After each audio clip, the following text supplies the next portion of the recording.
Hitler was left-wing in that he believed in socialism. Remember, Nazism is National Socialism.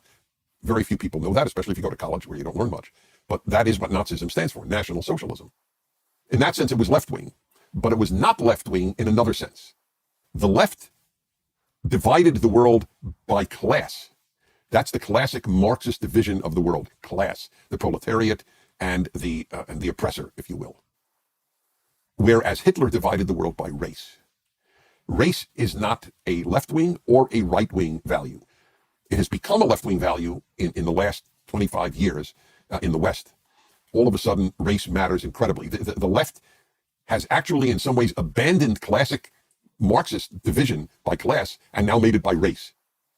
But race was neither left nor right until this moment. It is not a right-wing value. I mean, I live among people on the right. None of them, not one person I know is a racist. They find the idea preposterous. So it's not right to say that he was right-wing, and it's not right to say he was only left-wing. He was partially left-wing. And by the way, he hated capitalism, hated it. I just read a new biography of Hitler, and that was a major part of the biography, how much the man hated capitalism. That's also not taught in college. 为什么不问问他自己呢？他说，我是一个社会主义者，在我面前没有阶级，没有社会等级，只有由血缘相连、语言统一、命运与共的人民组成的共同体。任何认为希特勒是右翼的人，要么是在故意误导，要么就是无知。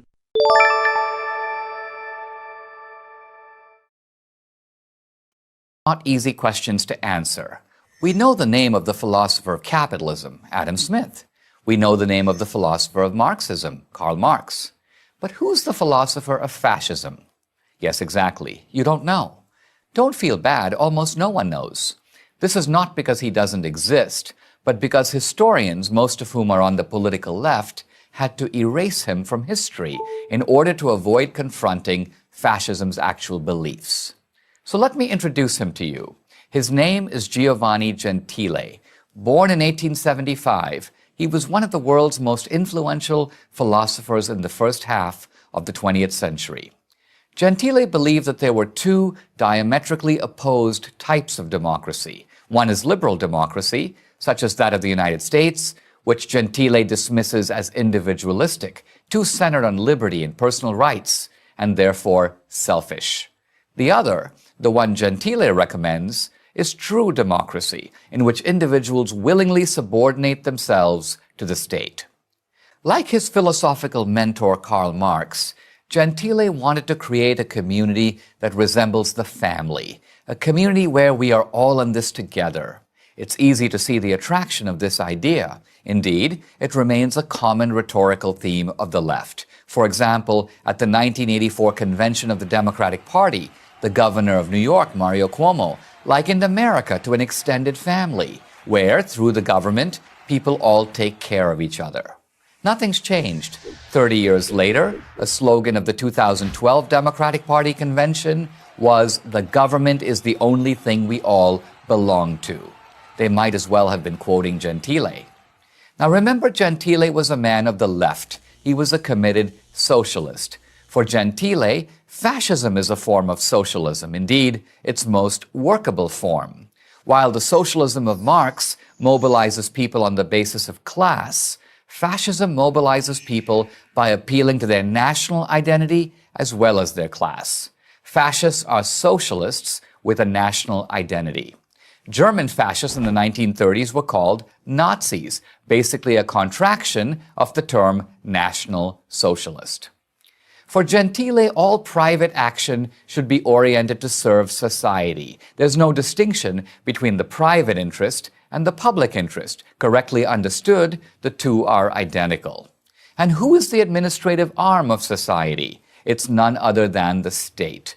Consequently, to submit to society is to submit to the state, not just in economic matters, but in all matters. Since everything is political, the state gets to tell everyone how to think and what to do. It was another Italian, Benito Mussolini, the fascist dictator of Italy from 1922 to 1943, who turned Gentile's words into action.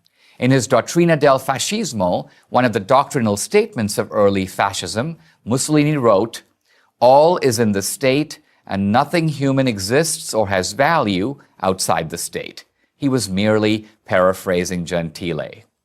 The Italian philosopher is now lost in obscurity, but his philosophy could not be more relevant because it closely parallels that of the modern left. Gentile's work speaks directly to progressives who champion the centralized state. Here in America, the left has vastly expanded state control over the private sector, from healthcare to banking, from education to energy. This state-directed capitalism is precisely what German and Italian fascists implemented in the 1930s. Leftists can't acknowledge their man Gentile because that would undermine their attempt to bind conservatism to fascism. Conservatism wants small government so that individual liberty can flourish. The left, like Gentile, wants the opposite, to place the resources of the individual and industry in the service of a centralized state. To acknowledge Gentile is to acknowledge that fascism bears a deep kinship to the ideology of today's left. So they will keep Gentile where they've got him, dead, buried, and forgotten. But we should remember, or the ghost of fascism will continue to haunt us.